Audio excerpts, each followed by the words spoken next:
భోగాపురం అంతర్జాతీయ విమానాశ్రయానికి నిన్న ఓపెనింగ్ అయింది. అట్టహాసంగా ఆ కార్యక్రమాన్ని దాదాపుగా 50 కోట్ల నుంచి 50 కోట్ల పైనే ఎంత అయిందో వాటికి ప్రభుత్వం అఫీషియల్ గా అనౌన్స్ చేయలేదు. 50 కోట్లకు పైనే ఖర్చు అయినటువంటి ఒక పెద్ద ఈవెంట్ చేశారు.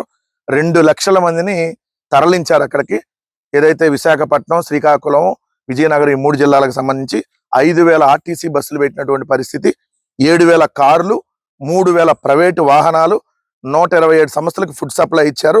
30 మంది ఐపీఎస్ అధికారుల పర్యవేక్షణలో 7,000 మంది పోలీసుల బందోబస్తుతో ఓ పెద్ద ఈవెంట్ జరిగింది. ఏదైతే వేల ఫ్లెక్సులు, వందలాది ఏదైతే యాడ్స్, 13,000 మంది గిరిజన విద్యార్థినులు, మహిళలతో తింసా నృత్యాన్ని చేపించారు అక్కడ. 3 రోజుల పాటు వాళ్ళందరినీ అక్కడే పెట్టేసి. సో ఈ కార్యక్రమం వల్ల ఆంధ్రప్రదేశ్ రాష్ట్రానికి ఏమన్నా ప్రయోజనం జరిగిందా అంటే సున్నా. ఖర్చు మాత్రం 50 కోట్ల పైనే, వచ్చింది మాత్రం గుండు సున్నా. అసలు ఎంత దారుణం అంటే అక్కడికి వచ్చినటువంటి జనం అందరూ ముక్కును వేలేసుకునేటటువంటి పరిస్థితి. నిన్న మీటింగ్ టీవీలో చూసేవాళ్ళు కూడా ఏంటిది, అలా భోగాపురంలో ఇలా ఈ భజనాపరులు చేసినటువంటి ఈ భజన చూసి అందరూ ముక్కును వేలేసుకున్నారు. అది భోగాపురమా అసలు ఇది భజనాపురమా అన్న టైప్లో నిన్న నరేంద్ర మోడీ గారికి భజన చేశారు. నరేంద్ర మోడీ గారికి భజనలో ఒకళ్ళేమో సార్ మీరు గ్రేట్ అండి, ఇంకొకళ్ళేమో సార్ మీరు గ్రేట్కే గ్రేట్ అండి, సార్ ఇంకొక ఆయనేమో సార్ మీరు గ్రేట్లోనే గ్రేట్ అండి, ఒక ఆయనేమో సార్ మీరు చాలా తోపు అండి, సార్ మీరు తురుమండి, ఇంకో ఆయన మీరు తోపు ప్లస్ తురుమండి, అసలు మీరు లేకపోతే భారతదేశమే లేదండి. ఇది పొగడ్తలు. పొగిడిన వాళ్ళు ఎవరో తెలుసా? సీఎం, డిసిఎం, ఎస్సీఎం అంటే షాడో సీఎం. సో ఇలా ముగ్గురు నిన్న ఒకళ్ళకి మించి ఒకళ్ళు పొర్లు దండాలు, ఒకళ్ళకి మించి ఒకళ్ళు నమో భజన. మొత్తం అక్కడ భోగాపురం వల్ల నమో భజనాపురం లాగా తయారు చేశారు నిన్న. అక్కడ బస్సుల్లో తరలించినటువంటి ఆ జనాలు నిజంగా వీళ్ళు చంద్రబాబు నాయుడు, పవన్ కళ్యాణ్, లోకేషే మాట్లాడుతున్నారా ఈ డయాస్ మీద, లేదంటే వీళ్ళ డూపులు ఏమన్నా మాట్లాడుతున్నాయా అని చెప్పి పాతయన్నీ గుర్తు చేసుకొని అందరూ కూడా ఆశ్చర్యపోయినటువంటి పరిస్థితి. ముందుగా నారా లోకేష్ గారు ఒక పావు గంట ఆగకుండా చిడతలు కొడతానే ఉన్నాడు నరేంద్ర మోడీ గారికి. మామూలు చిడతలు కొట్టట్లా, ముందుగా రాసుకొచ్చుకున్నాడు ఎలా భజన చేయాలనేది. ఆ రాసుకొచ్చుకున్న భజనతో చిడతలు కొడతానే ఉన్నాడు.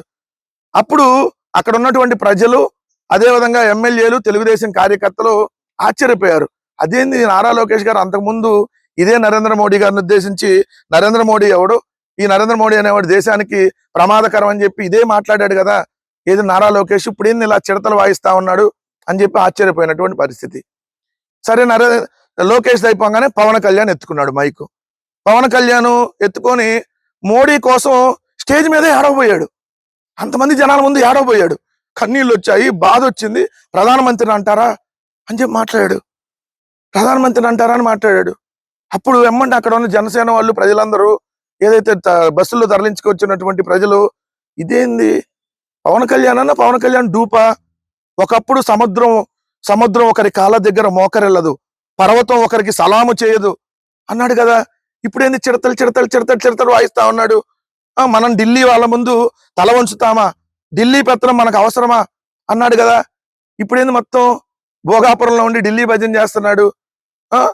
బీజేపీ దక్షిణ భారతదేశం వాళ్ళని కుక్కల్లాగా చూస్తుంది అన్నాడు కదా. ఇప్పుడేంటి జీ హుజూర్ అని చెప్పి అదే చిడతలు వాయిస్తా ఉన్నాడు. నరేంద్ర మోడీ యుద్ధం చేస్తాడు ఎన్నికలు వచ్చినప్పుడు అలా చెప్పాడు కదా పవన్ కళ్యాణ్. ఇప్పుడేంది నరేంద్ర మోడీ లేకపోతే అసలు ఈ భారతదేశమే లేదు, ఆయన వద్దనుకుంటే తప్ప ప్రధానమంత్రి పదవి నుంచి ఆయన ఎవరు తప్పించలేరు, ఇలాంటివి మాట్లాడుతున్నాడు ఏంటి అని చెప్పి అందరూ ఆశ్చర్యపోయారు. సరే, దత్తపుత్రుడు, సొంత పుత్రుడు ఇద్దరు మాట్లాడితే నేనేం తక్కువ తిన్నానా, అందరికంటే ఎక్కువ చిడతలు వాయించాల్సింది నేనేగా అని చెప్పి చంద్రబాబు నాయుడు మైక్ అందుకున్నాడు. చంద్రబాబు నాయుడు మైక్ అందుకొని మోడీ స్వామి మాలేసేసాడు. అక్కడే మోడీ స్వామి దీక్ష తీసుకున్నాడు.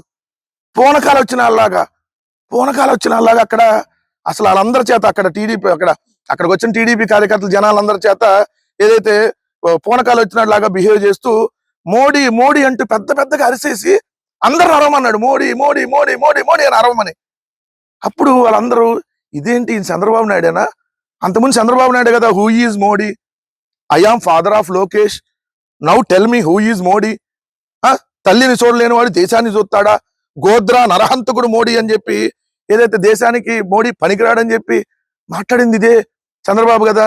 ఇప్పుడేంటి మోడీ మాలేశాడు, మోడీ దీక్ష చేస్తున్నాడు, పూనకాలు వచ్చిన లాగా ఏదైతే బిహేవ్ చేస్తూ మోడీ మోడీ అని పెద్ద పెద్దగా అరుస్తున్నాడు ఏందని చెప్పి ఎమ్మెల్యేలు, ఎంపీలు, మంత్రులు ఒకరి ముఖాలు ఒకరు చూసుకొని అరే వీళ్ళేనా డూప్లా అని చెప్పి ఏదైతే నేను ఆశ్చర్యపోయినటువంటి పరిస్థితి. నిజంగా ఒక రాష్ట్రానికి ప్రధానమంత్రి గారు వస్తే మీరు ఆయన్ని 2 మాటలు పొగడొచ్చు, తప్పులేదు. కానీ వెగిటి పుట్టకూడదు. ఆ పొగడతలు అనేది వెగిటి పుట్టేటట్టు ఉండకూడదు. ఎప్పుడైనా ఒక ఎమ్మెల్యే ఒక ముఖ్యమంత్రి ఒక నియోజకవర్గానికి వస్తే అక్కడ ఎమ్మెల్యే ఆ నియోజకవర్గంలో ఉన్న సమస్యల గురించి ముఖ్యమంత్రి గారిని అడిగి అయ్యా మాకు ఈ సమస్యలు ఉన్నాయి అని చెప్పి ఒక లిస్టు చదివి దీనికి ఎంతో కొంత శాంక్షన్ చేయమని అడుగుతారు. అలానే ప్రధానమంత్రి రాష్ట్రానికి వస్తే అక్కడ ఉన్నటువంటి ముఖ్యమంత్రి అడగాల్సిందేంటి, ఆ రాష్ట్రంలో ఉన్నటువంటి సమస్యల గురించి. ఒక్క సమస్య మీదన్నా ఒక్క రూపాయి అన్నా నిన్న మోడీ గారి చేత ఇక్కడ ఏదైతే శాంక్షన్ ఏమన్నా చేయించుకోగలిగారా? అసలు కనీసం అడిగారా మీరు? ఒక్కడ అడగల. సీఎం, డిసిఎం, ఎస్సీఎం మొత్తం భజన తప్ప రైల్వే జోన్కి తీవ్రమైన అన్యాయం జరిగింది, ఆ పక్కన కేకే లైన్లతో పాటు మరికొన్న లైన్లు మనకు లేకుండా పోయినాయి, వాటి మీద ఏమన్నా అడిగారా? విభజన చట్టంలో హామీల మీద ఏమన్నా అడిగారా? స్టీల్ ప్లాంట్ ప్రైవేటీకరణ కాకుండా ఆపమని ఏమన్నా అడిగారా? పోలవరం నిధులు మొత్తం ఇమ్మని ఏమన్నా అడిగారా? అది కాకుండా మీరు నిన్న చేసిన భజన నిజంగా చూస్తే వెగిటి పుట్టేటట్టుగా. అదే జగన్మోహన్ రెడ్డి గారు ముఖ్యమంత్రిగా ఉన్నప్పుడు నరేంద్ర మోడీ గారు వస్తే ఈ రాష్ట్రానికి రైల్వే జోన్ తో పాటు ఈ రాష్ట్రానికి సంబంధించినటువంటి పోలవరం నిధులతో పాటు ప్రత్యేక హోదాతో పాటు అన్ని అంశాలను ఏకరువు పెట్టి అయ్యా నరేంద్ర మోడీ గారు ఇవన్నీ మాకు కావాలని చెప్పి అడిగారు. నాడు జగన్ గారి ప్రసంగానికి నేడు చంద్రబాబు నాయుడు గారు ఇలా ప్రసంగానికి చూస్తే ఎంత తేడా ఉందని చెప్పి ఈరోజు అందరూ ముక్కును వేలేసుకుంటున్నటువంటి పరిస్థితి. అలా భోగాపురాన్నల్లా ఇలా ఈ భజన పరులు భజనాపురం చేసి పడేసి చిడతలు వాయించేసి మోడీ గారికి ఏదైతే రాష్ట్రానికి సంబంధించినటువంటి ఒక్క సమస్య కూడా అడగకుండా దాదాపుగా ఒక 50 కోట్లు ఖర్చు పెట్టి వెనక్కి పంపించినటువంటి పరిస్థితి. దీనివల్ల ఈ రాష్ట్రానికి ఏమన్నా ప్రయోజనం జరిగిందని నిన్న మీటింగ్ వల్ల సూటిగా అడుగుతున్నా సమాధానం చెప్పమని ఈ కూటమిలో ఉన్నటువంటి నాయకుల్ని.